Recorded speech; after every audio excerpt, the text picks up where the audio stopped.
আসসালামু আলাইকুম ওয়া রাহমাতুল্লাহি ওয়া বারাকাতুহু।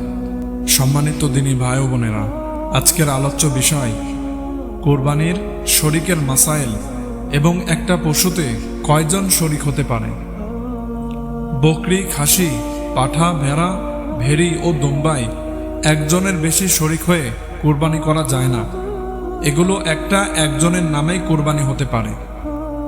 একটা গরু, মহিষ ও উটে সর্বোচ্চ 7 জন শরীক হতে পারে। 7 জন হওয়া জরুরি নয়। 2 জন বা 3 জন বা 4 জন বা 5 জন বা 6 জন কুরবানি দিতে পারে, তবে কারো অংশ 7 ভাগের 1 ভাগের চেয়ে কম হতে পারবে না। মৃত ব্যক্তির নামেও কুরবানি হতে পারে।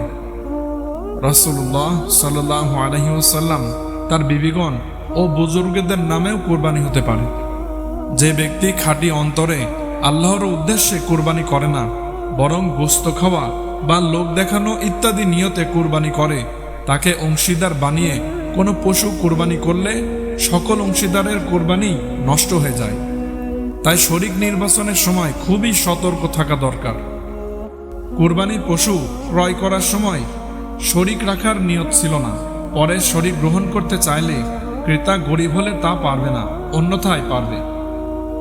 যার সমস্ত উপার্জন বা অধিকাংশ উপার্জন হারাম, তাকে শরীক করে কোরবানি করলে অন্যান্য সকল শরীকের কোরবানি অশুদ্ধ হয়ে যায়।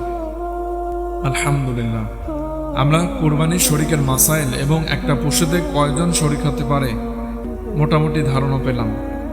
আল্লাহ তাআলা আমাদেরকে এগুলো মেনে চলার তৌফিক দান করুন। ভিডিওটি ভালো লাগলে অবশ্যই শেয়ার করে আরেকজন দিনী ভাইয়ের কাছে পৌঁছে দিন, তাহলে তারাও এই বিষয়টি জানতে পারবে।